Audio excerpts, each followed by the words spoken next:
মারুফ যা তো এক গ্লাস পানি নিয়ে আয়। বিসমিল্লাহ। এই তো সব কথা তো বিসমিল্লাহ বলা লাগে, হ্যাঁ? মালিক, বিসমিল্লাহ বলে কাজ করলে সেই কাজে বরকত দেয় আল্লাহ।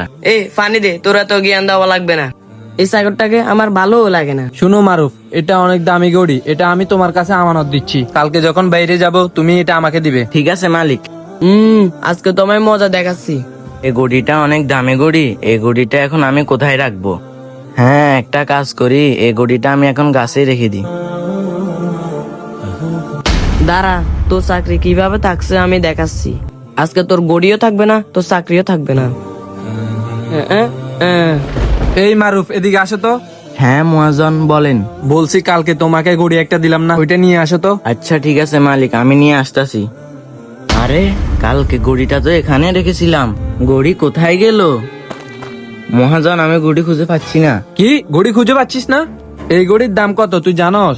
যা ঘড়ি খুঁজে নিয়ে আয় তাড়াতাড়ি। আচ্ছা ঠিক আছে মালিক। ঘড়িটা কোথায় গেল? আমি তো ঘড়িটা এখানে রেখেছিলাম।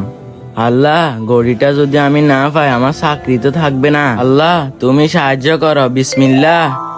আরে, এই তো ঘড়ি। মহাজন, আমি ঘড়ি খুঁজে পেয়েছি। হ্যাঁ, তাই নাকি? কই দেখি তো। মহাজন, এই দেখেন ঘড়ি। কি ব্যাপার, তুমি গড়ি কিভাবে খুঁজে পেলে? ছোট মালিক, আমি ঘড়িটা গাছের উপর লুকিয়ে রেখেছি, আর আমি যখন বিসমিল্লাহ বলে খোঁজা শুরু করলাম, দেখলাম ঘড়িটা গাছের নিচেই পড়ে আছে। প্রিয় দর্শক, বিসমিল্লাহ বলে কাজ করলে আল্লাহ তাআলা সবকিছু সহজ করে দেন।